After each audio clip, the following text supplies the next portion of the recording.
Assalamualaikum warahmatullahi wabarakatuh. Shalom, Om Swastiastu, Namo Buddhaya, salam sejahtera, dalam salam kebajikan bagi kita semua. Pertama-tama saya ucapkan terima kasih kepada para peserta yang telah meluangkan waktunya untuk bisa hadir pada webinar sore kali ini. Yang kedua, terkhusus saya berterima kasih kepada Jala PRT, Jaringan Advokasi Nasional, pekerja rumah tangga yang telah meluangkan waktunya juga dan memberikan informasi dan insight-nya pada webinar kali ini dengan judul Mendobrak Stagnasi Mengawal Pengesahan Perlindungan UU PRT. Sebelumnya saya sampaikan kepada teman-teman peserta jika tidak berhalangan untuk bisa mengaktifkan kameranya. Baik, perkenalkan, nama saya Muhammad Tubagus Alaika, selaku moderator yang akan memandu acara pada sore kali ini. Izinkan saya untuk memperkenalkan dua materi hebat Recording in progress. pada webinar kali ini. Yang pertama yaitu Ibu Jumisi selaku staf advokasi Jala PRT. Selamat sore Ibu. Selamat sore, sehat-sehat semua. Alhamdulillah sehat Ibu. Mungkin yang tidak sehat ini Bu, prosesi pengesahan UPRT ini nggak sehat Bu. 21 Iya, tahun benar-benar. Disasakan Bu. Itu benar. 21 tahun guys. Yang kedua, pemateri yang juga hebat juga kepada Mas Ramadita Yaktiwisasa selaku perwakilan dari mahasiswa hubungan internasional. Gimana kabarnya Mas? Sehat? Alhamdulillah baik Kak. Baik, Alhamdulillah. Baik, agar tidak mengulur-ulur waktu lagi, mari kita mulai acara yaitu dengan pemaparan materi pertama yang akan disampaikan oleh pemateri Mas Rama yang akan menjelaskan terkait mengawal pengesahan UU PRT melalui perspektif JEDAW atau Convention on the Elimination of All Forms of Discrimination Against Women. Baik, kepada Mas Rama, waktu dan tempat saya persilahkan.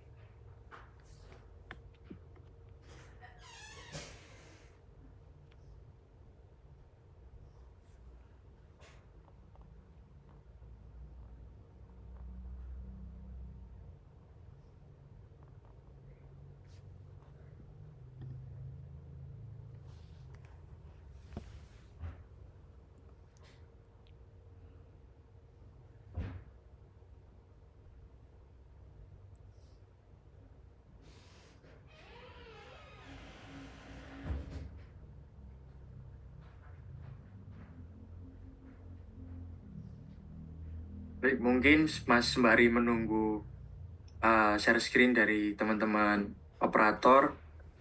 Gimana Mas Rama, apakah sudah siap untuk pemaparan materinya?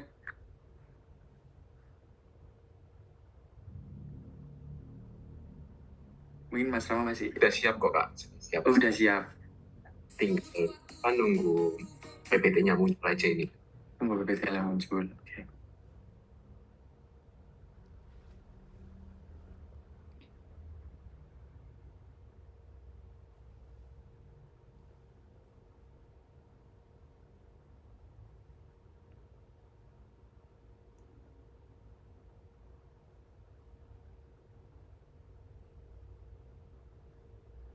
Mungkin sembari menunggu juga, aku ingin mengingatkan buat teman-teman, aku mau minta tolong jika tidak ada halangan dalam mengaktifkan kamera, bisa untuk mengaktifkan kameranya untuk on cam.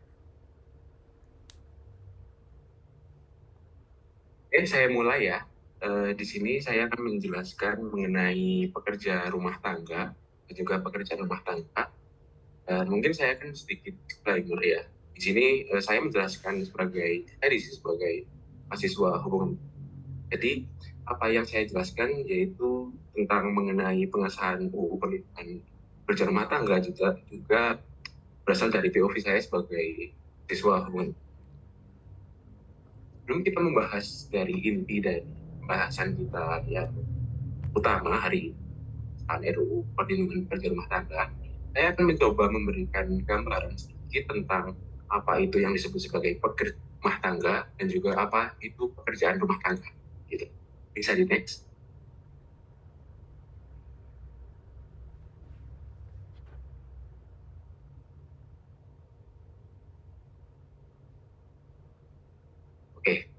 Jadi yang dimaksud sebagai pekerjaan rumah tangga itu adalah serangkaian tugas yang dilakukan untuk mengelola dan juga merawat rumah serta anggota keluarga agar tetap bersih dan juga rapi. Nah, tugas pekerjaan rumah tangga itu meliputi kegiatan seperti memasak, cuci pakaian, membersihkan rumah, mengurus anak, dan juga lain sebagainya. Lalu kita masuk kepada pekerja rumah tangganya. Nah, pekerja rumah tangga atau biasa disingkat sebagai PRT itu adalah seseorang yang dipekerjakan untuk melakukan pekerjaan rumah tangga dalam sebuah hubungan kerja.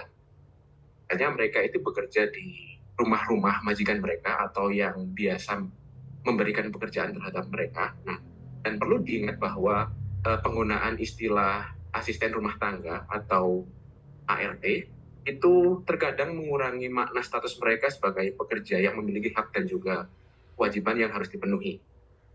Dan juga mayoritas PRT ini bekerja secara informal dan juga privat, sehingga perlindungan hukum dan juga hak-hak mereka itu seringkali kurang terpenuhi dan juga kurang memadai jika dibandingkan dengan pekerja formal di bidang lainnya. Gitu. Nah, pekerja rumah tangga ini biasanya tinggal di rumah-rumah pribadi dan juga rumah-rumah privat, dan sehingga batas antara kehidupan kerja dan juga kehidupan pribadi itu sangat tipis sekali. Hal ini membuat tuntutan pekerjaan dari pekerja rumah tangga itu sangat berlebih dari segi waktu, perhatian, energi yang besar, dan juga keahlian yang beragam. Jadi tidak dituntut secara waktu dan juga tenaga, tapi juga dituntut secara skill juga. Itu ya seperti mengoperasikan barang-barang elektronik, dan lain sebagainya. Next.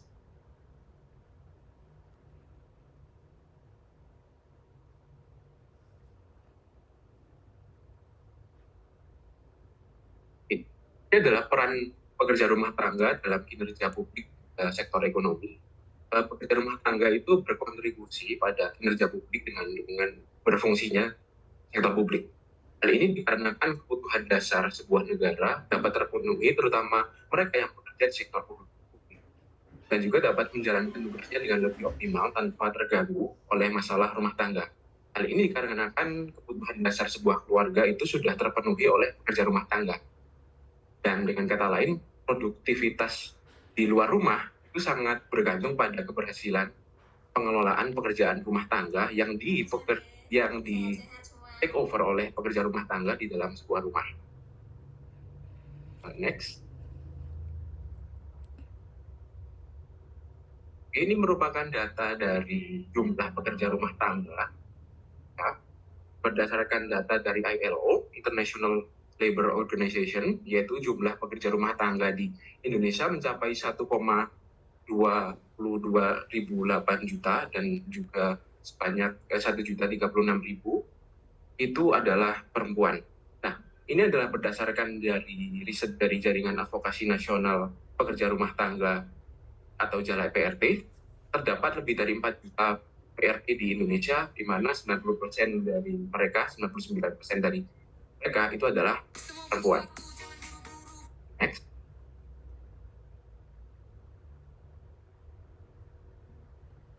Nah, dari banyaknya pekerja rumah tangga yang didominasi oleh perempuan, pekerja rumah tangga itu seringkali mengalami eksploitasi dan juga diskriminasi. Jika teman-teman tahu, pekerja rumah tangga itu merupakan kelompok kerja yang kerap kali mengalami kerentanan tinggi terhadap eksploitasi. Hal ini disebabkan oleh sifat pekerjaan mereka yang dilakukan di ruang-ruang privat, yaitu di rumah majikan mereka yang mempekerjakan mereka, sehingga pengawasan dari eksternal itu sangat minim sekali.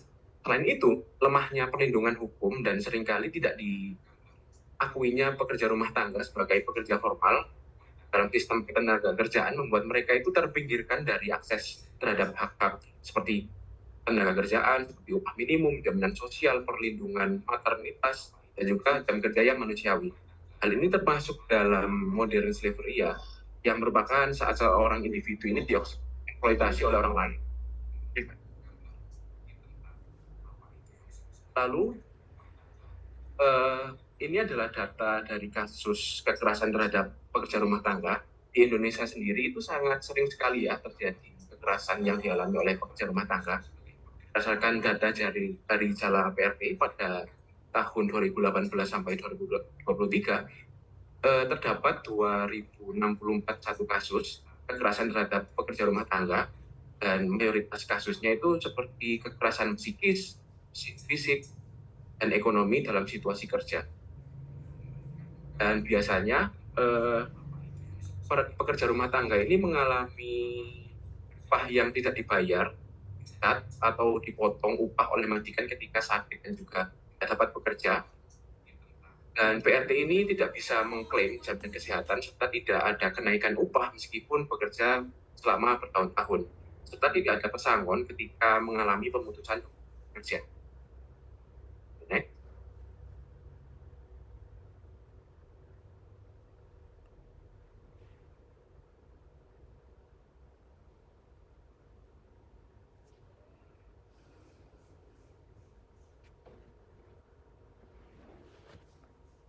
Misal nomor 2 tahun 2020 tentang Cipta Kerja yang merupakan menjadi acuan utama dalam perlindungan ketenagakerjaan di Indonesia. Namun peraturan ini belum mencakup perlindungan bagi pekerja rumah tangga. Nah, lalu bagaimana dengan upaya kolektif untuk mengupayakan bagaimana hukum dan juga perlindungan pekerja rumah tangga? Nah, upaya kolektif itu ada UU PRT yang diajukan oleh Jala PRT sejak 2004, di mana rancangan undang-undang ini telah disusun dan bahkan sempat masuk dalam program legislasi nasional periode 2004 sampai 2009. Sayangnya hingga akhir masa jabatan DPR periode 2019 sampai 2024, RUU ini juga masih belum disahkan. Nah, hal ini menunjukkan bahwa proses legislasi RUU Perlindungan Pekerja Rumah Tangga telah berlarut-larut selama 2 dekade. Nah, RUU PRT ini bagi pekerja rumah tangga itu sangatlah krusial, penting juga, karena UU PRT ini memberikan landasan hukum yang kuat untuk melindungi jutaan pekerja rumah tangga di Indonesia dan dari praktik kekerasan, diskriminasi, eksploitasi, ketidakadilan lainnya yang selama ini mereka alami tanpa perlindungan formal. Jadi selama 19 tahun, RUU ini tertunda. Jadi ribuan kekerasan, baik fisik, psikis, ekonomi, hingga seksual itu terus terjadi tanpa adanya hukum yang menaungi. Nah, ketiadaan payung hukum ini membuat tekanan kerja mereka, yaitu pekerja rumah tangga, itu sangat tidak manusiawi. Karena mereka bekerja di ruang privat dan juga tidak ada pengawasan dari eksternal. Okay, next.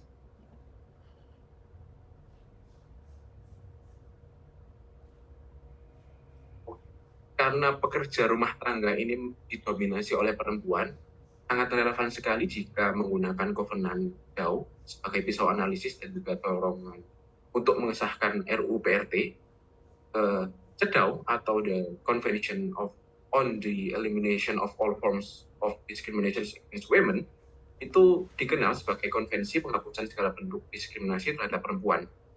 DAO ini menetapkan standar yang bersifat komprehensif untuk menghapuskan diskriminasi terhadap perempuan dan mempromosikan kesetaraan gender di semua bidang kehidupan. Nah, konvensi ini mewajibkan negara-negara peserta untuk mengambil langkah-langkah yang konkret untuk menghapus diskriminasi terhadap perempuan. Kewajiban ini termasuk memasukkan prinsip kesetaraan gender ke dalam konstitusi dan nasional, dan juga mencabut undang-undang yang diskriminatif, dan juga membuat undang-undang yang baru untuk melindungi perempuan.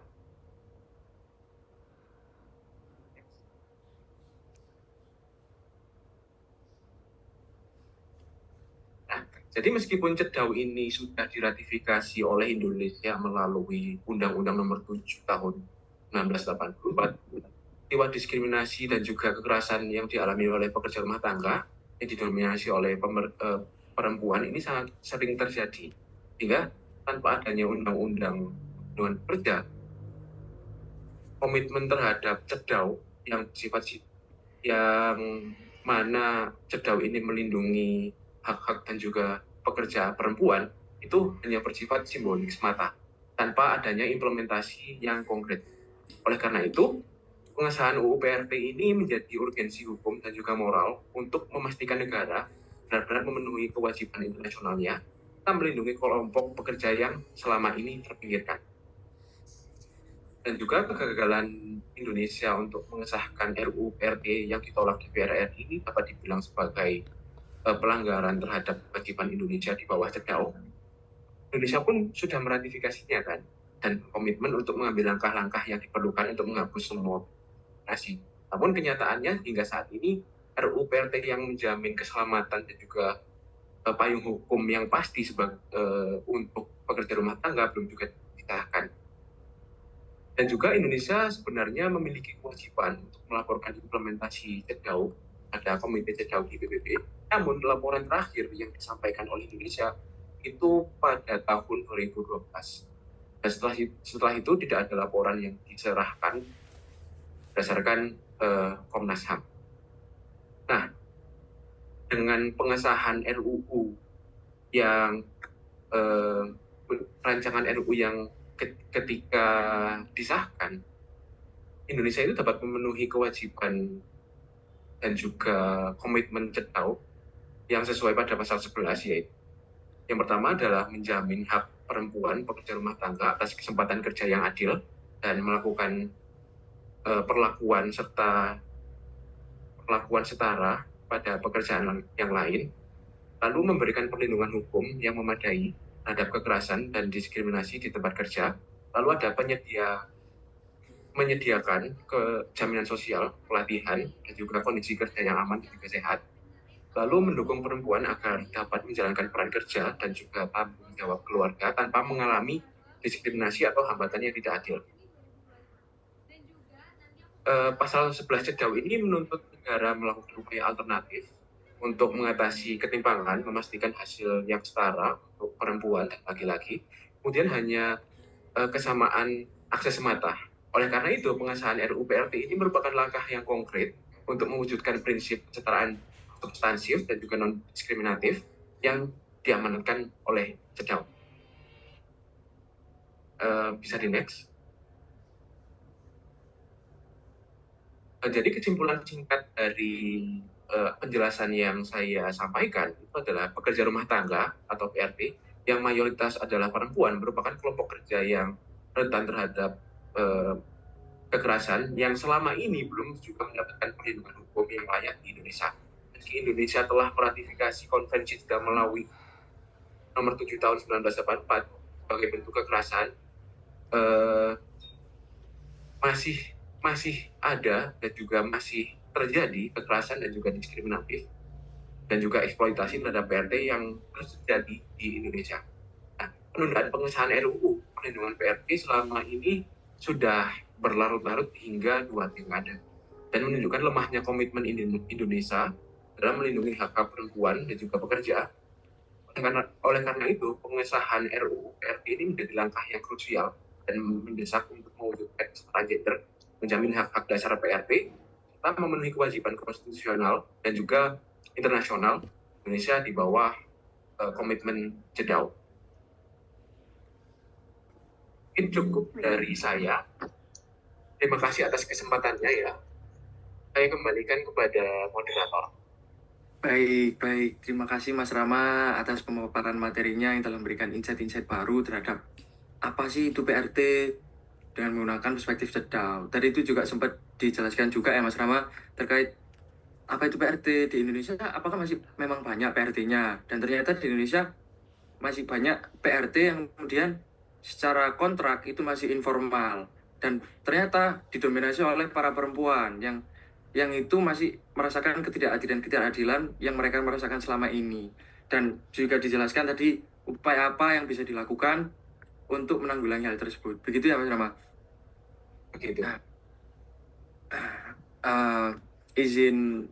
mungkin aku izin mengingatkan kembali untuk teman-teman yang sedang tidak berhalangan untuk bisa mengaktifkan kameranya agar komunikasinya bisa dua arah gitu. Nah, setelah kita mendengar pemaparan materi dari Mas Rama terkait apa-apa itu PRT, mungkin tidak berlama-lama, izinkan saya untuk mengundang pemateri berikutnya kepada Ibu Jumisi selaku staf advokasi Jala PRT. Waktu dan tempat saya persilakan. Monggo Ibu. Baik, terima kasih Bagus. Panggilannya Bagus ya? Betul Bu, bagus Bu. Ya, terima kasih. Bagus. Rama, terima kasih. Laura juga. Teman-teman, selamat siang. Saya Jumisi, saya staf advokasi di Jaringan Advokasi Nasional untuk Pekerja Rumah Tangga. Terima kasih ya teman-teman UB. Ini kali kedua, karena kemarin yang 3 hari lalu atau 4 hari lalu itu rombongannya Agis, kayaknya kelompok yang berbeda gitu. Jadi terima kasih teman-teman UB yang jurusannya HI terus ngomongin soal RUU PPRT. Tadi Rama sempat mengkoneksikan RUU PPRT dengan konvensi SIDO ya, yang kemudian sudah diratifikasi di Indonesia menjadi Undang-Undang Nomor 7 Tahun 84 gitu, dan itu terkoneksi banget ya memang gitu. Jadi sebetulnya internasional sudah memberikan apa itu namanya semacam clue gitu bahwa internasional aja ada loh undang-undangnya gitu. SEDO terus sekarang udah diratifikasi, Indonesia sudah mengakui, terus juga apa namanya PRT sebagai pekerja gitu, itu juga menjadi bagian yang layak untuk dilindungi secara hukum. Nah tadi berterima kasih Rama dan teman-teman yang sudah menggunakan istilah pekerja dalam istilah PRT gitu ya. Jadi bukan pembantu, bukan asisten, bukan babu, bukan abdi dalam gitu ya, tapi memang pekerja gitu. Nah, tadi yang disampaikan oleh Rama bagus banget ya. Jadi apa yang dilakukan PRT itu adalah kerja, karena yang dikejar itu bukan dalam konteks kita membantu, tetapi memang betul-betul mencari nafkah ya, teman-teman ya. Jadi PRT melakukan kerja di rumah para pemberi kerja, melakukan pekerjaan-pekerjaan domestik itu memang konteksnya kerja gitu. Nah, aku akan menjelaskan tentang isian dari RUU PPRT, teman-teman. Sedikit nanti aku akan jelaskan di situ, nanti selebihnya kita bisa diskusi ya, teman-teman ya. Saya boleh share screen ya?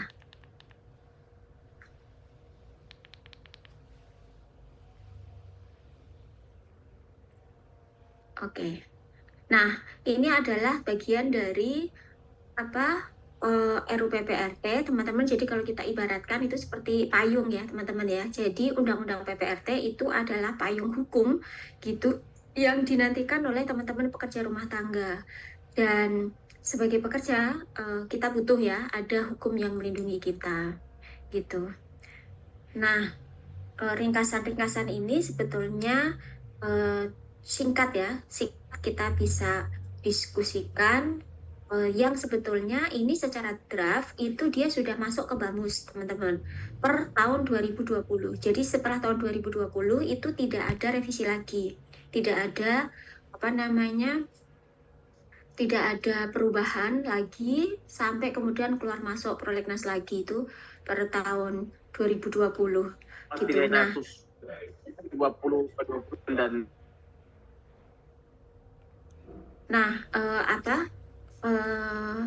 jadi kalau saya boleh cerita, draft RUU PPRT ini sudah keluar masuk direvisi sana sini.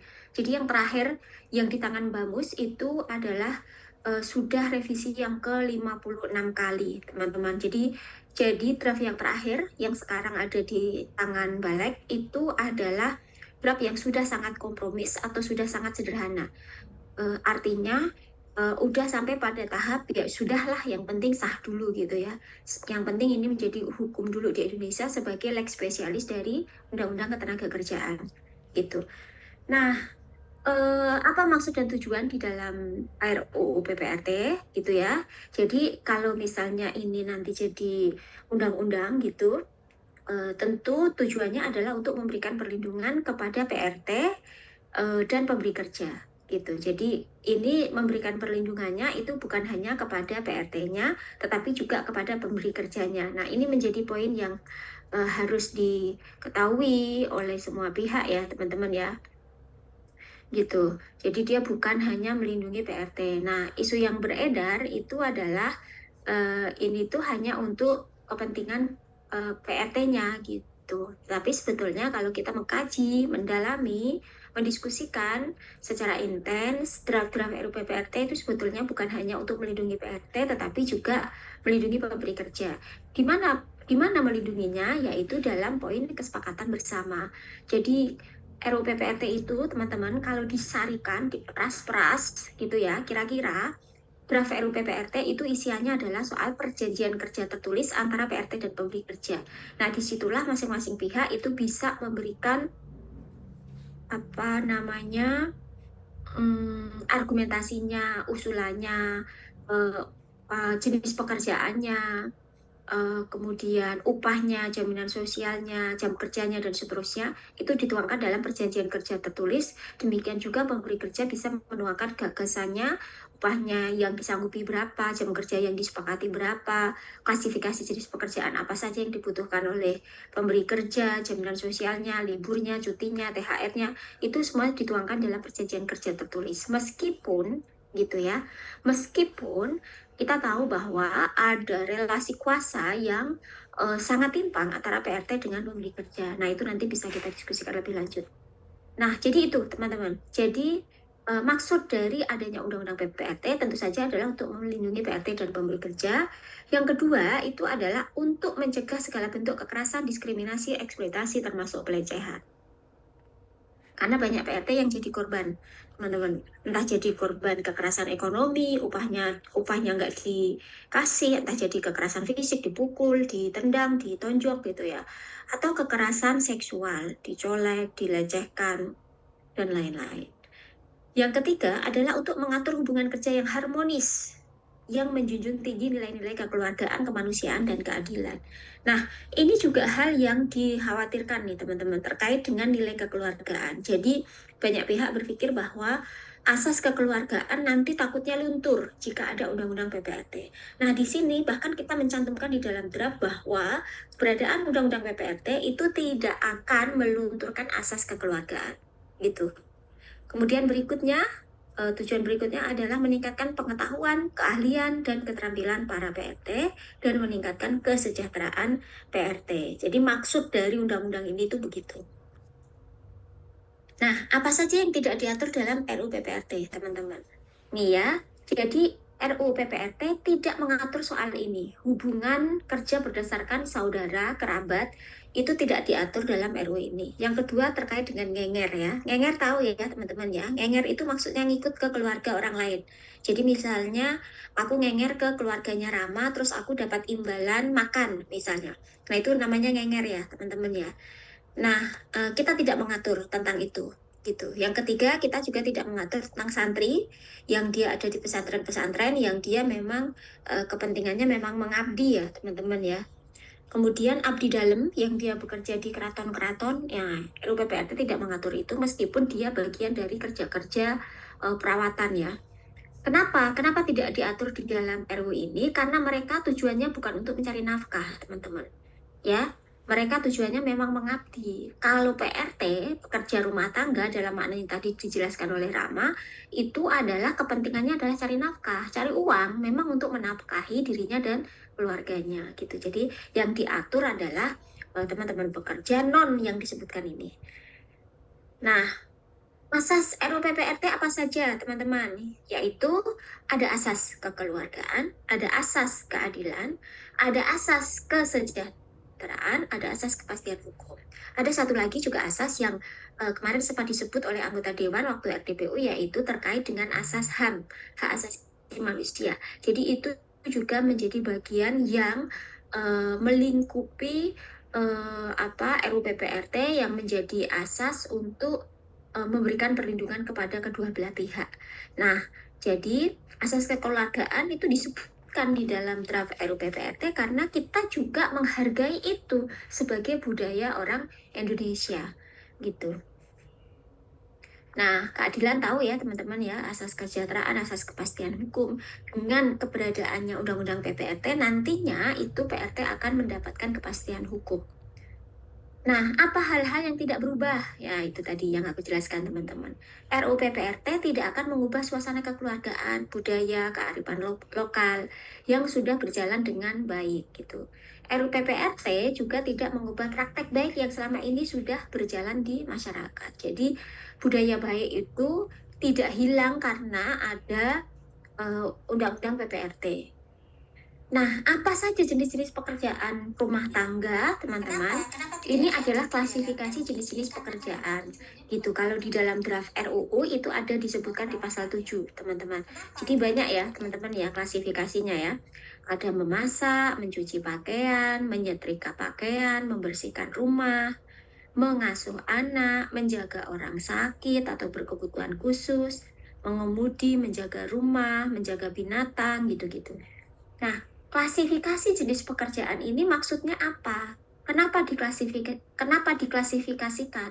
Di dalam draft RUU PPRT, diklasifikasikan itu maksudnya adalah agar tidak semua pekerjaan yang seabrek-abrek ini itu dikerjakan oleh satu PRT.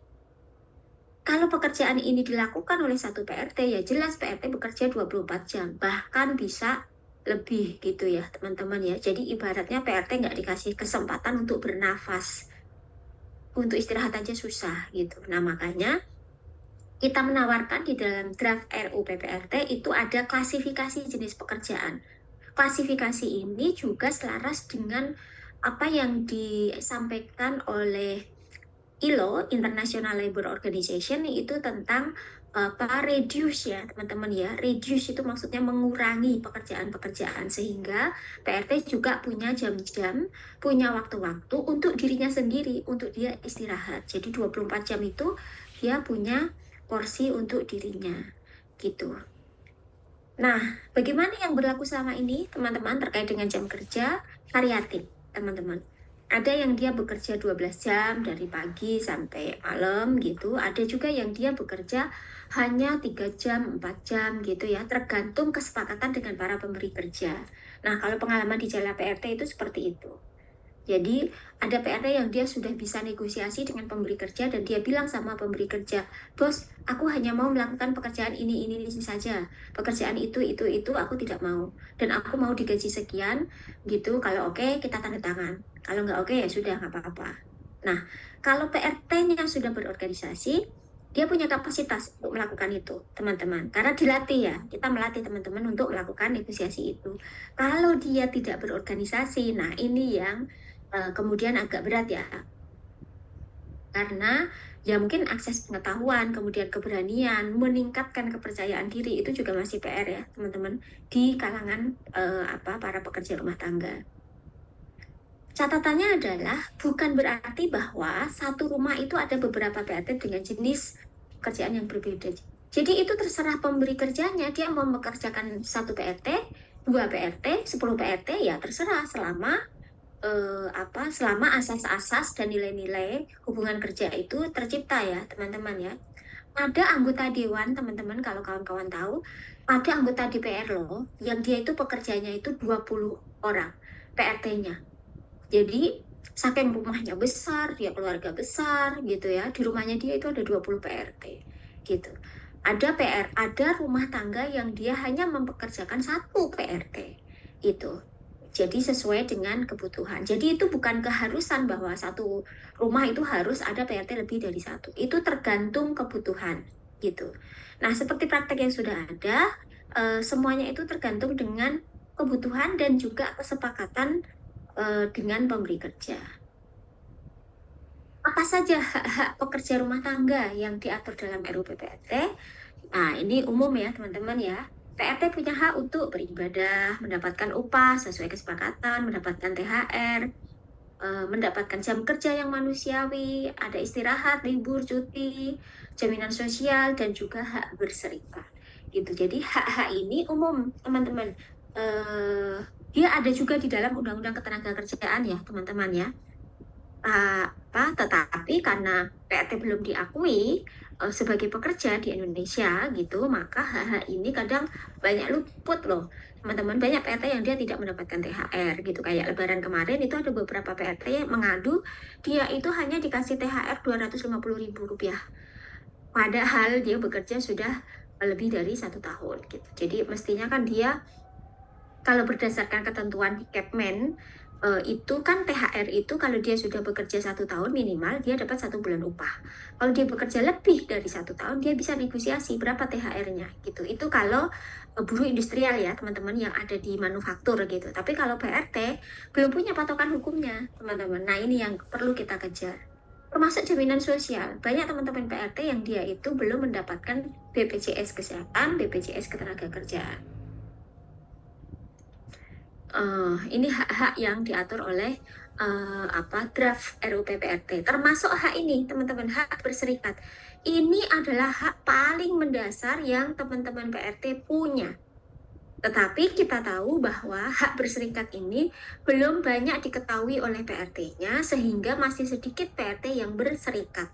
Masih sedikit PRT yang dia itu punya informasi bahwa berserikat itu adalah bagian dari kebutuhannya dia gitu, kebutuhannya, karena kalau PRT berserikat kan dia dapat pengetahuan, dapat pengalaman juang dan seterusnya. Nah, hak ini teman-teman sebagian sudah didapat oleh para PRT, tetapi praktek lapangannya berbeda-beda gitu. Ada yang pemberi kerjanya oke untuk PRT-nya berserikat, ada yang tidak oke, sehingga ada gesekan-gesekan di lapangan. Nah, tentang jaminan sosial, teman-teman. Jaminan sosial itu, PRT itu bisa mendapatkan KIS ya, Kartu Indonesia Sehat, sebagai penerima bantuan iuran yang ditanggung oleh pemerintah karena memang PRT masuk dalam kategori yang miskin gitu. Nah, juga punya jaminan sosial ketenagakerjaan. Nah, ini menjadi hal yang penting, teman-teman. Nah, Jala PRT itu punya pengalaman kemarin di tahun 2019 gitu, itu mendatangi BPJS, BP Jam Sostek gitu untuk menginisiasi praktek Jam Sostek untuk PRT. Jadi Jala PRT kemudian mendaftarkan ada 1.502 PRT gitu, mendaftarkan anggota dan kemudian iuran jaminan sosial. Gitu. Jadi iurannya itu adalah 16.800 per bulan dengan 2 manfaat, yaitu jaminan kecelakaan kerja dan jaminan kematian. Nah, ini juga bagian dari kita mempraktekkan gotong royong itu tadi loh, gotong royong asas kerjasama, asas kekeluargaan yang tadi ada di asas-asas yang di awal gitu. Karena kan BPJS itu kan sebetulnya dia subsidi silang ya, antara satu peserta BPJS dengan satu peserta BPJS yang lain. Jadi sebetulnya praktek gotong royongnya juga ada di sini gitu. Nah, kemudian apa kewajiban dari PRT? Nah, ini teman-teman. Banyak ya kewajibannya PRT ya, teman-teman ya. Mentaati dan melaksanakan seluruh ketentuan dalam hubungan kerja. Oke. Meminta izin kepada pemberi kerja apabila berhalangan kerja. Kemudian, melakukan pekerjaan berdasar tata cara kerja yang benar dan aman. Memberitahukan kepada pemberi kerja apabila mengundurkan diri paling lambat 1 bulan sebelum berhenti. Ini sama. Kalau di hukum ketenagakerjaan secara umum juga begini berlakunya, teman-teman. Kemudian kewajiban berikutnya adalah menjaga nama baik pemberi kerja dan keluarganya. Kemudian melalui pemberi kerja melaporkan keberadaan dirinya sebagai PRT kepada RT RW setempat. Nah, uniknya di dalam RUU PPRT ini, teman-teman, kita itu melibatkan instansi pemerintah terkecil, yaitu tingkat RT dan RW. Gitu. Jadi ini adalah keunikan dari RUU PPRT karena dalam konteks ketenagakerjaan secara umum di manufaktur kita tidak menyebutkan diksi RT RW, nggak ada. Itu kenapa? Kenapa kita perlu melibatkan RT RW? Karena dia adalah pemegang pemerintahan terbawah gitu, yang dia basic, yang dia berdekatan dengan warga secara langsung. Ada apa-apa kan biasanya lapor RT tuh, lapor RW. Ada pencurian, ada wabah penyakit dan lain-lain. Nah, biasanya juga itu ada di situ, dilaporkan di RT RW. Nah, berikutnya adalah hak pemberi kerja. Kalau tadi kita berbicara soal hak PRT, sekarang kita berbicara hak pemberi kerja. Apa haknya? Yaitu memperoleh informasi yang jelas dan benar mengenai identitas PRT. Ya, memperoleh informasi mengenai kemampuan kerja. PRT-nya bisa apa aja? Bisa masak, bisa mencuci, belum tentu dia bisa mengasuh anak loh, teman-teman, gitu. Jadi jangan dipotong rata, jangan dipukul rata bahwa semua PRT itu dia PY gitu. PRT punya kapasitasnya masing-masing. Kalaupun ada PRT yang dia bisa melakukan banyak sekali pekerjaan, tetapi tidak boleh juga memaksakan itu dihandle oleh satu PRT. Itu tidak manusiawi. Jadi melanggar asas kemanusiaan yang tadi kita sebut di awal. Gitu ya, teman-teman. Apalagi hak pemberi kerja mendapatkan hasil kerja PRT sesuai dengan kesepakatan. Kemudian mendapatkan pemberitahuan pengunduran diri paling lama 1 bulan sebelumnya, dan pemberi kerja juga punya hak untuk mengakhiri hubungan kerja apabila terjadi pelanggaran dalam hubungan kerja. Jadi hak pemberi kerja ini juga merupakan hak dasar yang dimiliki oleh pemberi kerja, sehingga dia punya patokan lewat perjanjian kerja tertulis itu bahwa dia punya hak ini, hak itu gitu ya.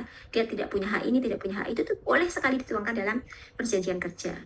Nah, berikutnya adalah kewajiban pemberi kerja. Apa saja kewajiban pemberi kerja? Yaitu mentaati dan melaksanakan seluruh ketentuan dalam hubungan kerja. Memberikan hak PRT, memberikan waktu istirahat bagi PRT, memberikan informasi yang jelas dan benar mengenai dirinya, yaitu mengenai dirinya, nama siapa, anggota keluarganya siapa aja, tinggalnya di mana, alamatnya di mana, itu harus dikasih info dong kepada PRT-nya, biar PRT-nya tahu, oh aku bekerja kepada pemberi kerja namanya Aminah, misalnya kayak gitu. Oh, aku bekerja pada keluarganya Aminah, ternyata anggota keluarganya 5 orang gitu. Nah, yang gitu-gitu dia harus tahu PRT-nya, dan pemberi kerja wajib untuk memberitahukan itu. Nah, kewajiban berikutnya adalah melaporkan keberadaan PRT ya, teman-teman ya. Jadi ternyata bukan cuma tugasnya Pak RT atau Pak RW untuk mendata, tetapi juga pemberi kerja punya tugas untuk melaporkan bahwa di rumah tangga saya itu ada PRT yang bernama Jumisih, misalnya kayak gitu. Gitu. Jadi itu gunanya adalah untuk pendataan. Nah, bagaimana proses perekrutan dan penempatan PRT? Jadi gini teman-teman, proses PRT bekerja itu ada yang dia bekerja secara langsung kepada pemberi kerja, tapi ada juga yang dia melalui penyalur. Nah, yang dia bekerja pada pemberi kerja langsung itu memang kayak semacam konvensional gitu, tetapi itu ada dan banyak sekali. Teman-teman PRT di Jakarta juga banyak yang dia bekerja pada pemberi kerja langsung. Jadi misalnya dia dapat informasi bahwa ada rumah tangga Pak Soleh yang membutuhkan tenaga kerja PRT. Nah, informasi itu biasanya cepat beredar tuh di grup-grup PRT. Nah, kalau PRT sudah punya pengalaman, itu dia bisa langsung kirim CV, menghubungi pemberi kerja, melakukan wawancara, dan seterusnya. Jadi ada yang dia bekerja pada pemberi kerja dengan cara langsung ya, tidak melalui perantara. Tetapi ada juga yang dia melalui penyalur gitu. Nah, ini adalah beberapa tahapan kalau seorang PRT itu bekerja melalui penyalur ya, gitu. Jadi harus dicek dulu, apakah penyalur itu punya izin usaha atau tidak. Kalau tidak, gitu berarti dia ilegal. Jadi nggak usah melalui penyalur ya teman-teman. Kalau agen penyalurnya itu dia tidak resmi. Oke? Yang kedua, mekanisme perekrutan dan penempatan oleh penyalur diatur ketat untuk PRT dan pemberi kerja dari tindak perdagangan orang, eksploitasi, pemalsuan keterangan yang dilakukan oleh pihak penyalur. Gitu. Yang ketiga, penyalur tidak boleh menahan dokumen pribadi, apapun itu. Mau entah KTP, entah ijazah, entah KK, itu tidak boleh ya, teman-teman. Berikutnya, semua keterangan pihak penyalur atas penempatan dilakukan atas surat bermaterai. Itu penting untuk menunjukkan kekuatan hukumnya. Nah, berikutnya adalah terkait dengan pendidikan dan pelatihan bagi PRT. Gitu. Pendidikan dan pelatihan bagi PRT itu secara undang-undang dia menjadi tanggung jawab pemerintah pusat, pemerintah daerah, dan pihak swasta melalui BLK, Balai Latihan Kerja, gitu. Nah, dengan demikian PRT itu dapat mengakses BLK itu dengan baik, dan itu tidak berbiaya ya, teman-teman ya, itu gratis. Nah, kita geser ke pembahasan berikutnya. Ini terkait dengan penyelesaian perselisihan hubungan kerja. Dengan cara apa? Di dalam draft RUU PPRT itu disebutkan ada mekanisme musyawarah untuk mufakat, ada mekanisme mediasi. Mekanisme musyawarah untuk mufakat itu maksudnya adalah ya dirembuk aja antara PRT dengan pemberi kerja, cari kesepakatan, sama-sama ngobrol setara gitu, dan kemudian tercapailah kesepakatan. Tapi jika itu tidak berhasil, maka PRT juga bisa mengajukan mediasi. Kemana proses mediasi itu? Yaitu kepada Dinas Tenaga Kerja. Oke, teman-teman. Jadi kalau PRT-nya itu tidak, kalau masalah itu tidak selesai di tingkat RT RW melalui musyawarah mufakat misalnya, yaitu dia bisa mengajukan proses hukum secara mediasi di Dinas Tenaga Kerja. Nah, jadi secara prinsip apa tuh isian dari RUU PPRT? Nah, ini kira-kira teman-teman. Adanya pengakuan PRT sebagai pekerja, titik. Jadi bukan PRT sebagai pembantu, tapi ini adalah PRT sebagai pekerja. Yang kedua, memberikan perlindungan kepada PRT dan pemberi kerja. Oke. Yang ketiga, hubungan kerja berasaskan kekeluargaan, keadilan, dan gotong royong termasuk HAM, hak asasi manusia. Kemudian adanya jaminan sosial bagi PRT. Kemudian yang kelima adalah PRT terjamin perlindungan sosial dan mendapatkan program subsidi dari pemerintah. Yang keenam, pelaksanaan nilai-nilai Pancasila. Dan yang terakhir, PRT tidak ditinggalkan di belakang dalam pembangunan. Jadi PRT itu adalah subjek pembangunan. Gitu teman-teman. Nah, terima kasih teman-teman. Jadi sampai situ ya share screen-nya. Nanti kita bisa lanjut diskusi, ngobrol-ngobrol. Oke? Terima kasih. Bagus Baik, Ibu. dan kawan-kawan. Terima kasih, Ibu. Terima kasih pada Ibu yang telah memberikan pemaparan materi yang sangat insightful, Ibu. Dan tidak hanya informatif, tapi juga sangat berisi. Jadi banyak-banyak penjelasan-penjelasan tentang seluk-beluk dari PRT yang saya pun itu banyak yang baru tahu gitu, Bu. Jadi mungkin agar teman-teman masih banyak pertanyaan di kepalanya, mungkin untuk selanjutnya kita buka sesi Q&A. Untuk teman-teman yang mau bertanya, bisa raise hand ataupun jika berhalangan, bisa mengetik pertanyaannya di kolom komentar.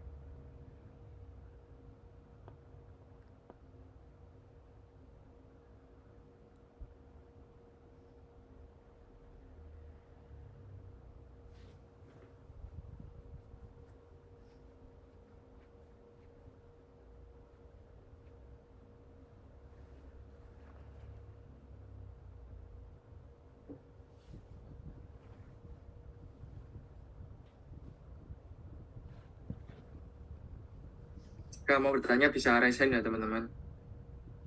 Kalau nggak diketik di kolom komentar juga bisa.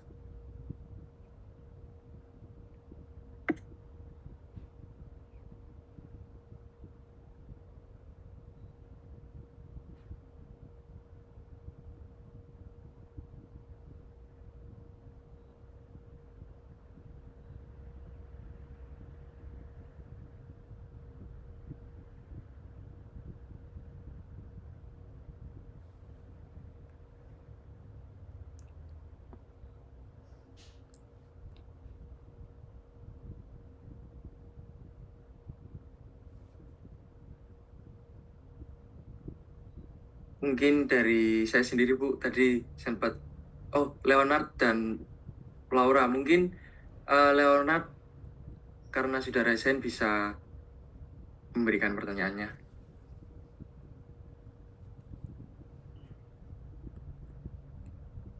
Baik, sebelumnya terima kasih atas moderator atas kesempatannya dan mungkin terima kasih juga dari materi yang diberikan oleh para pemateri sangat menambah wawasan. Perkenalkan, nama saya Leonard.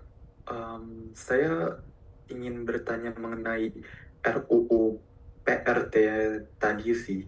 Mungkin saya yang kurang fokus atau kurang menyimak, tapi mungkin saya ingin bertanya, apakah para pekerja itu dalam RUU tersebut mempunyai hak cuti hamil seperti itu ya? Itu aja sih. Terima kasih.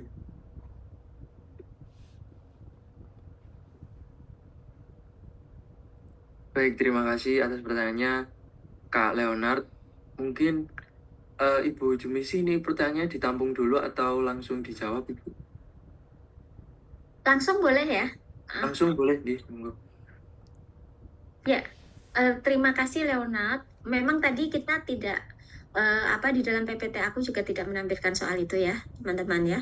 Jadi gini, ada situasi yang berbeda antara buruh manufaktur dengan buruh yang kita kategorikan sebagai PRT, teman-teman. Jadi kalau di buruh manufaktur itu jelas ya disebutkan di pasal 81 Undang-Undang Ketenagakerjaan itu tentang hak atas cuti haid, cuti keguguran, cuti melahirkan gitu. Tetapi undang-undang itu belum dianggap sebagai undang-undangnya PRT gitu. Jadi perlindungan hukum terkait hak itu belum ada gitu. Bahkan di dalam draft RUU PRT terkait dengan cuti ya, cuti haid, cuti keguguran, cuti melahirkan itu tidak tercantum di situ, teman-teman. Nah, bagaimana nanti proses melindunginya jika PRT hamil, masa di PHK? Kan ada pertanyaan begitu ya. Kalau itu terjadi sama PRT, kalau PRT hamil, tentu saja sebagai pekerja dia berhak untuk mendapatkan cuti itu. Bagaimana caranya gitu? Caranya adalah ya dituangkan di dalam perjanjian kerja tertulis. Kalau nanti saya hamil, kalau nanti saya melahirkan, maka saya minta cuti 1,5 bulan sebelum dan 1,5 bulan sesudah melahirkan. Kayak gitu, teman-teman. Itu kalau berani, itu kalau PRT-nya berorganisasi ya, karena berorganisasi juga belum tentu dia punya keberanian melakukan negosiasi itu, teman-teman. Tapi di kami, di Jala PRT, ada praktek baik, di mana mereka yang hamil gitu mereka tidak mengundurkan diri, tapi memang mereka mengajukan cuti melahirkan gitu, dan itu disetujui oleh pemberi kerja, termasuk disetujui untuk memberikan ASI full kepada bayinya gitu. Itu bagi PRT yang dia berorganisasi dan dia mau ya, dia berani negosiasi. Kalau dia nggak berani dan apalagi dia belum berserikat, tidak ada jaminan mereka akan dapat hak atas cuti melahirkan. Jadi gini, teman-teman, sebagai PRT itu aja sudah menunjukkan kelas ya, bahwa dia ini kelas yang berlawanan dengan kelas pemberi kerja gitu. Itu mendorong PRT untuk punya keberanian, untuk punya kepercayaan diri, melakukan negosiasi itu bukan hal yang mudah gitu. Jadi selama ini praktek di lapangan terkait dengan cuti melahirkan itu prakteknya berbeda-beda. Dalam pengalaman kami yang dia sudah berorganisasi dan mau mempraktekkan keberaniannya negosiasi, ada yang dia dapat cuti melahirkan. Tapi ada juga yang disodorin pengunduran diri. Jadi niatnya mau minta cuti melahirkan, tapi karena di perjanjian kerjanya belum tertulis dan undang-undang PPRT juga belum disahkan, jadinya dia tidak mendapatkan cuti melahirkan, sehingga dia kemudian mengundurkan diri. Ada banyak sekali pemberi kerja yang argumentasinya begitu. Ya udah, kamu nggak usah kerja aja dulu, kamu melahirkan aja dulu. Nanti kalau anakmu udah bisa ditinggal, kamu kerja lagi. Persoalannya adalah pada saat dia istirahat dulu di rumah, gaji dia jalan terus apa enggak gitu. Kan kalau misalnya dia di rumah, kan tetap ada kebutuhan toh untuk membeli popok bayi, beli baju bayi ya, beli tempat tidur bayi. susu, kalau misalnya mau ada tambahan susu atau susu buat si ibu dan lain-lain. Nah, itu kalau nggak ada, teman-teman ya enggak gitu. Jadi situasinya itu begitu, teman-teman. Jadi kalau misalnya nanti RUU PPRT itu menjadi UU PPRT gitu, itu penting banget karena di sana ada diksi RT sama dengan pekerja. Pada saat diksi itu sudah oke dan RUU PPRT sudah menjadi undang-undang PPRT, maka kita bisa atau mengikuti hukum yang berlaku secara formal saat ini. Dalam hal ini yang aku maksud adalah Undang-Undang Ketenagakerjaan. Makanya sekarang ini kan di Balik, di Badan Legislatif itu sedang ngedraft kembali ya teman-teman tentang pasal-pasal yang termuat dalam Undang-Undang PPRT. Dari kami, dari pihak Jala PRT dan Koalisi Masyarakat Sipil untuk Undang-Undang PPRT, kami berharap supaya diksi pengertian pekerja itu diperluas. Karena pekerja, makna pekerja dalam dunia kita saat ini itu banyak sekali. Ada beragam sekali kategori pekerja. Gitu. Ya, seiring dengan arus digitalisasi, ada penulis ya dia harus disebut sebagai pekerja ya, wartawan, teman-teman jurnalis itu mesti disebut sebagai pekerja, kru film, kru teater ya itu mereka harus disebut sebagai pekerja, tukang parkir itu harus disebut sebagai kerja gitu. Jadi ada pemaknaan yang lebih luas terkait dengan pekerja. Begitu sementara Leonard dan teman-teman, terima kasih. Apakah sudah menjawab, Mas Leonard? Sudah cukup menjawab. Terima kasih. Mungkin karena ada beberapa pertanyaan dari kolom komentar juga, Ibu, saya coba bantu bacakan. Yang pertama pertanyaan dari Fadil Naufal Herdana. Saya ingin bertanya terkait beberapa hal. Yang pertama, apakah ada faktor tertentu yang membuat RUU PRT belum disahkan menjadi UU meskipun Indonesia telah meratifikasi JEDAW? Pertanyaan kedua, mengapa ada kekhawatiran jika RUU PRT disahkan, maka asas kekeluargaan akan luntur? Mungkin mau dijawab langsung atau saya bacakan pertanyaan selanjutnya dulu, Ibu? Jawab dulu yang ini ya, teman-teman ya. Iya, monggo. Iya. Siapa? Rama juga boleh loh. Rama dulu boleh deh, tanggapi dulu. Nanti baru aku. Oke, boleh. Mungkin dari awal, di awal akan dijelaskan dulu oleh Rama terkait pertanyaannya, dan nanti akan dilengkapi oleh Ibu Junisi untuk lebih mendetail. Mungkin Mas Rama bisa menjawab pertanyaan nomor 1 dulu dari Fadil Naufal Herdana dari Mas Fadil. Nomor 1 terkait ratifikasi JEDAW. Monggo Mas Rama. Iya, baik, terima kasih. Mungkin saya akan menjawab dari PO saya dan juga kemampuan kapabilitas saya ya.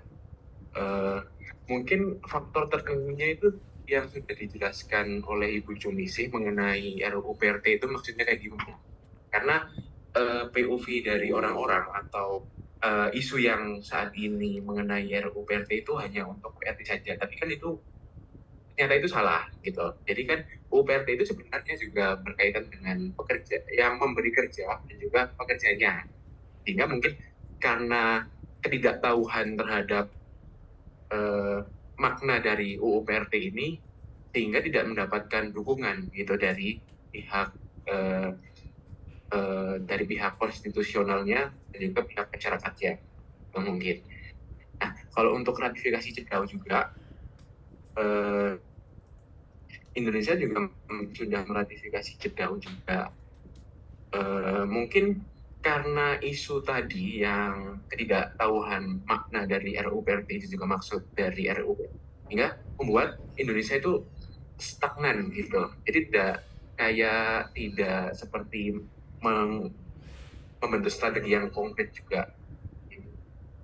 Kalau untuk mengapa ada kekhawatiran jika RUU PRT disahkan maka asas kekeluargaan akan turun, mungkin karena pemaknaan pekerja rumah tangga yang mana mereka ini bekerja di ruang privat, sehingga ikatan kekeluargaannya antara pekerja dan juga pemberi kerja ini menurut saya cukup kuat sehingga jika RUU PRT ini mungkin RUU PRT jika disahkan, maka PRT ini bisa melakukan seperti counter attack atau apa ya maknanya ya, kayak itu loh, kalau misal pekerja ini diperlakukan secara tidak pantas, maka adanya UU PRT ini membuat pekerja itu bisa melakukan counter attack atau membalikan keadaan gitu.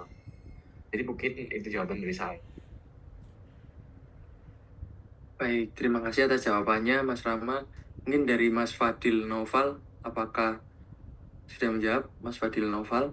Mungkin bisa diketik aja di kolom komentar Mas Fadil kalau terkait kendala teknis.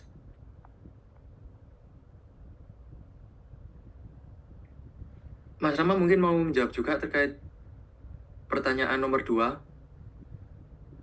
atau sudah cukup?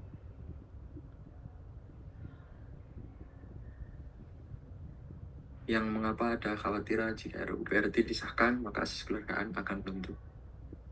Kalau ini mungkin di luar dari kapasitas saya mahasiswa ya, karena ini mungkin mempertimbangkan jaminan sosial juga. Saya juga belum expert di bidangnya, mungkin bisa langsung ke Bu Jumisihnya langsung gitu. Mungkin bisa lebih jelasnya saya serahkan kepada Ibu Jumisi. Monggo.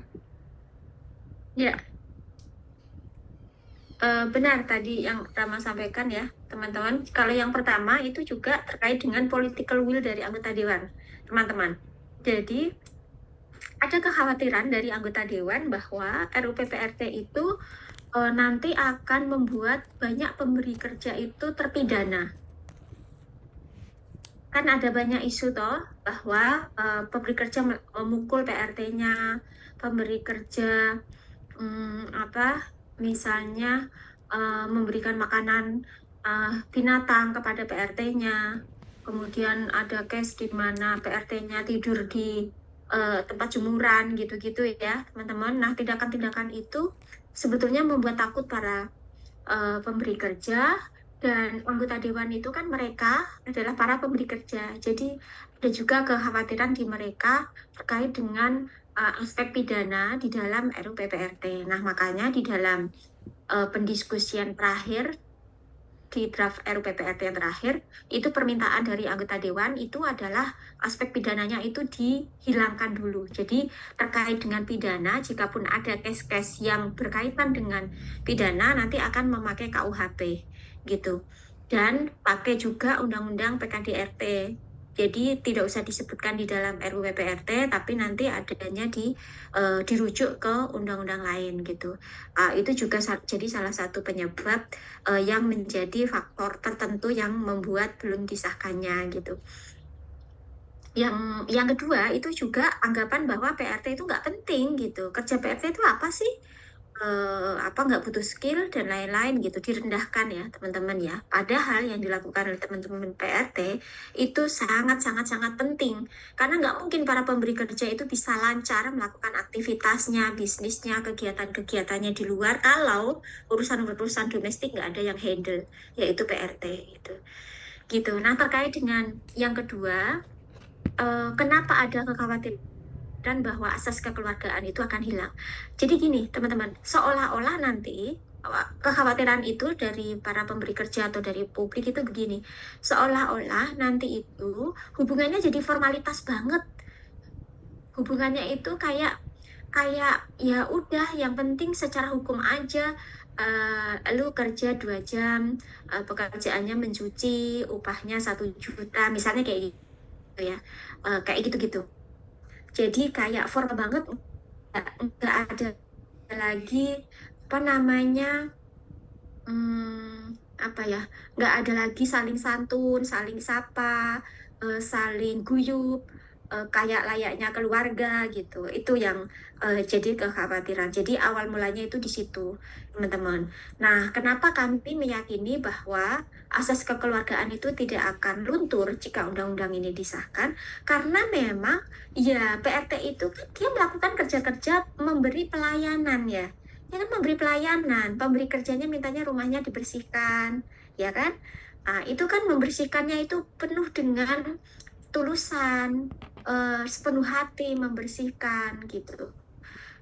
Kalau pemberi kerjanya minta orang tuanya yang sakit dirawat oleh PRT misalnya, itu kan butuh kesabaran ya. Nggak mungkin orang yang nggak sabar bisa ngerawat orang sakit, nggak mungkin gitu. Itu kan asas kekeluargaannya itu tetap ada ya, ada empati, ada bekerja menggunakan hati gitu, bukan formalitas bekerja, tapi memang ya itulah selayaknya kerja pelayanan yang dilakukan oleh PRT gitu, itu bernilai sekali gitu, dan disitulah asas kekeluargaan itu bisa dimainkan, dipraktekkan. Begitu tambahannya, bagus.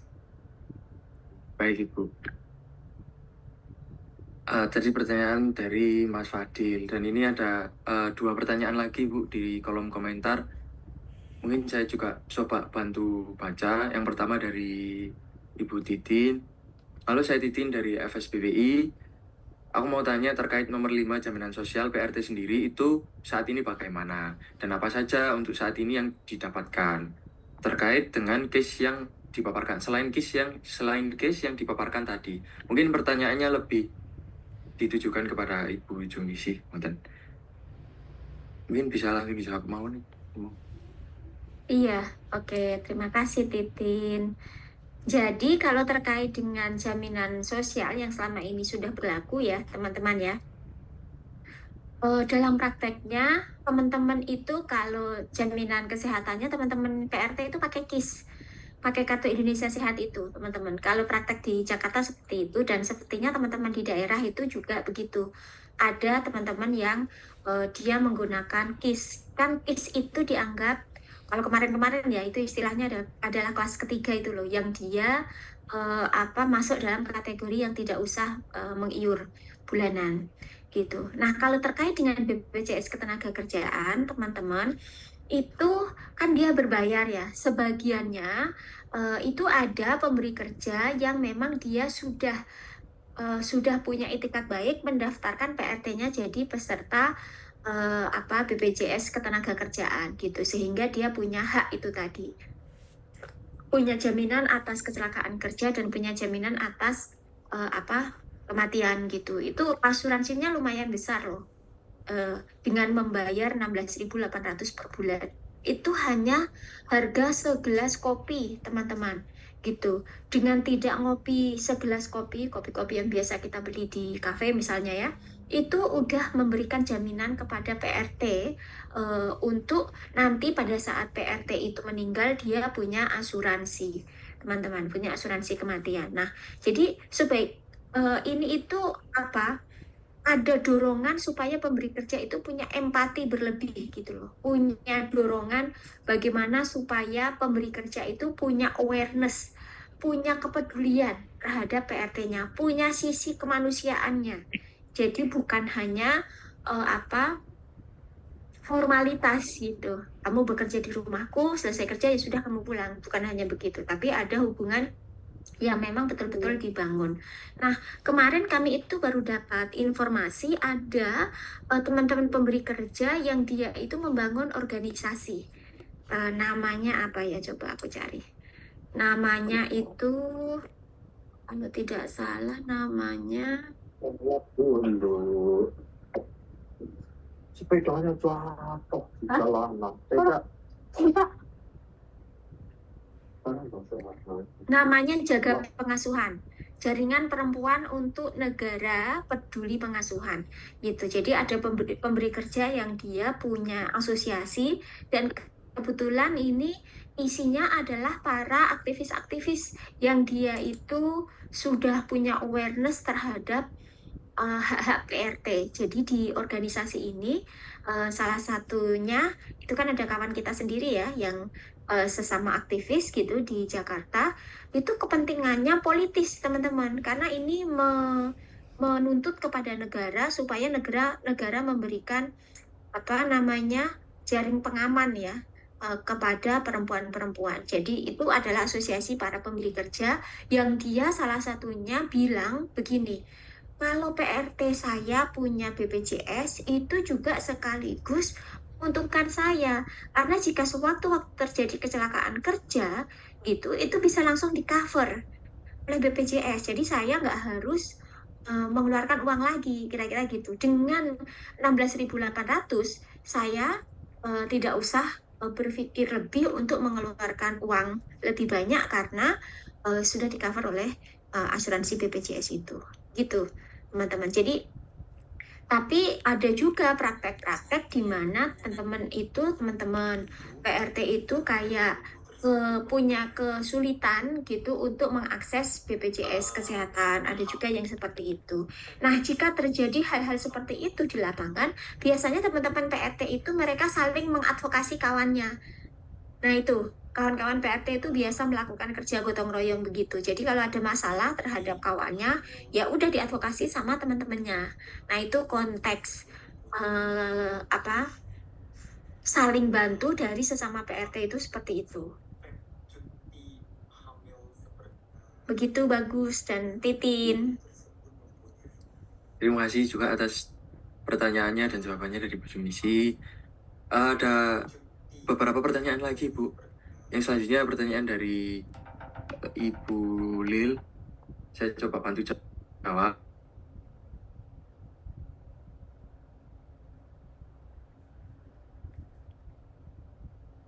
Saya coba bantu bacakan masih ini yang tiap rumah tangga dengan upah layak, cuti, dan jaminan kesehatan. Lalu saran organisasional dari saya pribadi. Oh, ini saran dari Bu Lil. Jala PRT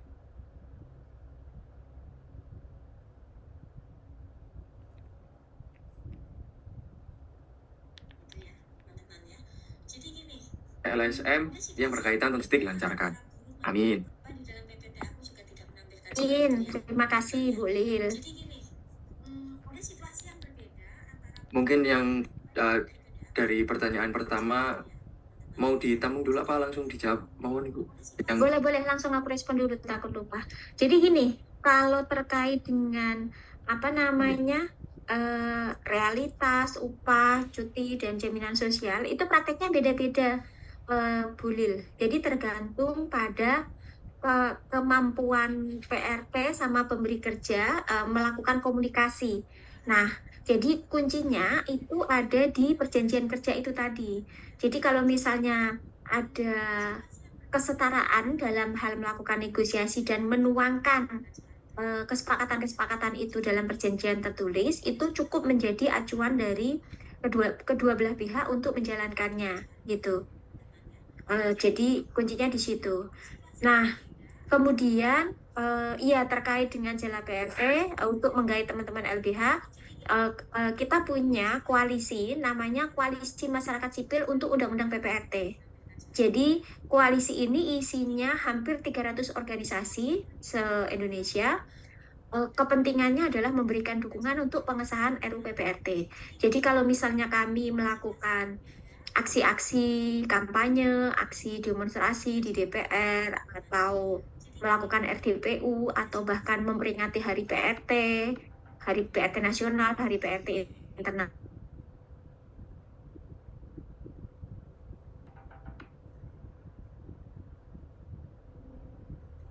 itu bukan memang selayaknya begitu bahwa dukungan masyarakat sipil terhadap pengesahan RUU PPRT itu sangat penting, termasuk dalam penanganan kasus.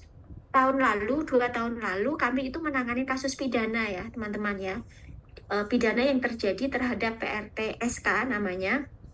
Itu kami bersama dengan LBH Apik Jakarta. Jadi proses persidangannya terjadi di Jakarta Selatan, dan dengan LBH Apik ya kita memproses proses persidangan demi persidangan itu gitu. Jadi kita memang tidak bisa sendirian, karena kalau sendirian cukup berat ya teman-teman ya, karena kasus-kasus kan banyak banget. Kalau kasus-kasus yang dia bisa ditangani oleh oleh teman-teman PRT sendiri itu juga banyak. Misalnya ada kasus di mana upah temennya itu enggak dibayar, jadi gaji ditahan gitu loh, gaji ditahan sama bos gitu. Nah, jadi kalau misalnya gaji ditahan kan jadi PRT-nya kan pulang kabut tuh, nggak bisa kirim uang ke anaknya di kampung dan seterusnya dan seterusnya. Nah, yang seperti itu bisa ditangani oleh teman-teman PRT sendiri. Begitu. Baik, terima kasih Bu atas jawabannya. Saya coba tadi melanjutkan pesan dari Ibu Lil yang terpotong, dan selanjutnya semoga adik-adik mahasiswa bisa meneruskan pesan-pesan perjuangan Cala PRT lebih luas lagi di luar sana, baik lisan maupun tulisan. Amin, Ibu. Amin. Makasih Bu. Makasih teman-teman mahasiswa. Mungkin pertanyaan terakhir ya Bu.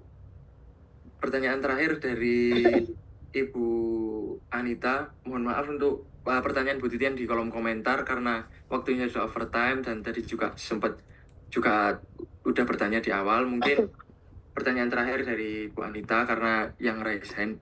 Monggo Ibu Anita. Iya, selamat sore Mas.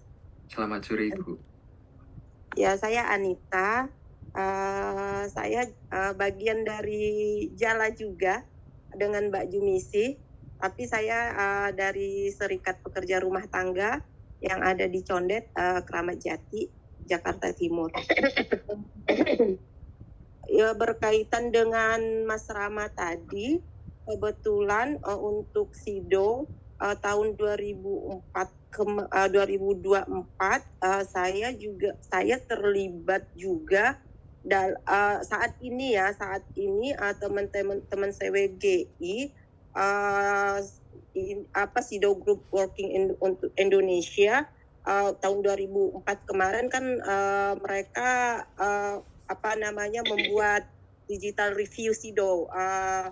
Nah, saya terlibat di situ. Kebetulan saya masuk di bagian ketenagakerjaan. Saya memasukkan isu-isu untuk teman-teman pekerja rumah tangga. Nah, saat ini dan nanti tanggal 26 Juni ini akan ada laporan untuk dari teman-teman CWGI. Ya mungkin itu sebagai informasi. Dan yang kedua, benar yang kata Mbak Jumisi, karena saya juga bagian dari leader teman membantu ya, dan juga saya sebagai pekerja juga, tapi memang tidak full time, saya masih part time sifatnya, dan juga masih panggilan. Maksudnya begini, setiap ada pemberi kerja yang membutuhkan, saya coba untuk di situ. Makanya saya sedikit banyak waktu ketika ada acara-acara seperti ini. Berbeda dengan teman-teman yang full time ya. Karena untuk teman-teman PRT ini sangat susah sekali ya, sebenarnya yang dikatakan Mbak Jumisi untuk waktu kecuali hari Minggu, setiap ada kegiatan kita biasanya Minggu, dan itu pun tidak semua teman PRT dapat libur. Nah, seperti itu.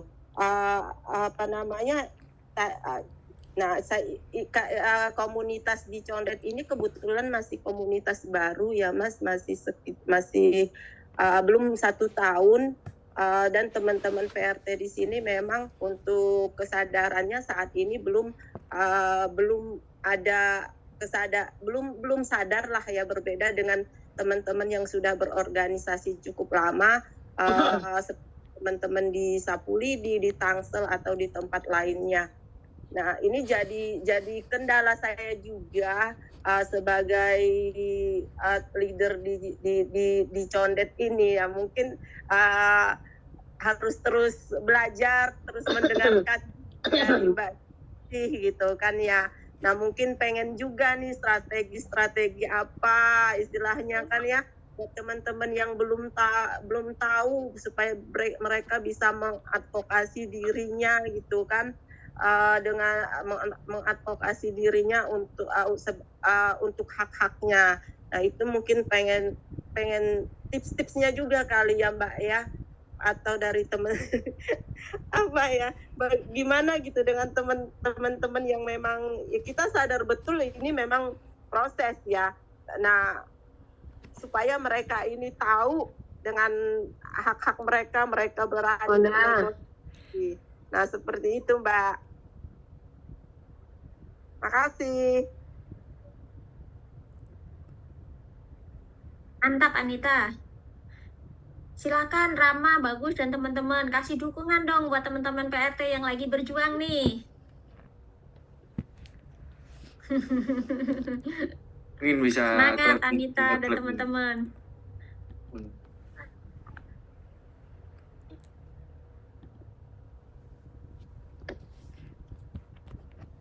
Makasih. Iya, jadi makasih ya Anita ya udah menambahkan poin apa SEDO itu yang terus direview dan dikontekskan dengan hubungan ketenaga kerjaan khususnya yang ada kaitannya dengan pekerja rumah tangga gitu. Jadi apa yang sudah direview oleh teman-teman CWGI itu juga bulan ini dibawa ke sidang di Jenewa.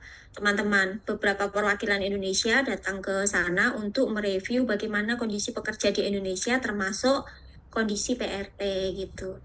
Ya, bukan cuma membahas PRT, tetapi membahas juga pekerja di sektor tambang, di sektor manufaktur gitu-gitu. Nah, teman-teman kemarin Anita dan teman-teman JWGI sudah mereview itu, sudah mendiskusikannya dan kemudian sudah membawa isu ini ke level internasional supaya secara internasional juga Indonesia punya undang-undang perlindungan pekerja rumah tangga sama dengan beberapa negara lain gitu. Memang agak sulit ya itu tadi dan rasanya itu kayak kita mesti punya nafas yang panjang gitu ya supaya DPR itu legowo dan sukacita untuk membahas dan mengesahkan gitu. Jadi itu tanggung jawab publik ya karena mereka kan dipilih dari rakyat sehingga mereka juga mesti memberikan kebermanfaatannya sebagai perwakilan rakyat toh gitu. Begitu Bagus, Rama dan teman-teman, terima kasih. Baik Ibu, terima kasih untuk jawabannya. Karena sudah di ujung waktu sesi tanya jawabnya, mungkin buat peserta-peserta lain yang ingin menanyakan itu bisa bertanya lewat media sosial Instagram Cala PRT dengan ID Cala PRT Ibu. Mungkin bisa ditanyakan lewat DM Instagram Cala PRT. Nah, memasuki sesi selanjutnya yaitu sesi dokumentasi. Monggo untuk peserta-peserta bisa untuk mengaktifkan kameranya untuk kemudian bisa diambil dokumentasinya. Bisa diaktifkan kameranya mungkin yang sedang tidak berhalangan.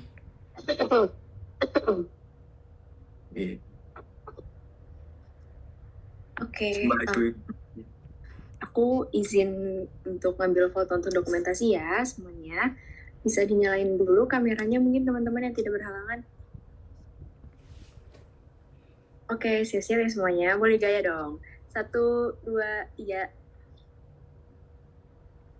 Oke. Lagi. 1, 2, 3. Oke. Mungkin sekali lagi ya. 1, 2, 3. Bentar. 1, 2, 3. Oke. Terima kasih banyak teman-teman. Baik, terima kasih Kak Operator dokumentasinya. Demikianlah rangkaian webinar Mendobrak Stagnasi Mengawal Pengesahan UU Perlindungan PRT pada sore kali ini. Terima kasih kepada peserta yang telah berpartisipasi dan khususnya kepada Ibu Jumisi selaku perwakilan dari staf advokasi Cala PRT yang telah meluangkan waktunya untuk membagikan informasi-informasinya terkait seluk-beluk PRT. Semoga spirit pengawalan bisa tetap menyala, peserta. Kami mohon maaf atas segala kekurangannya selama acara berlangsung. Semoga acara ini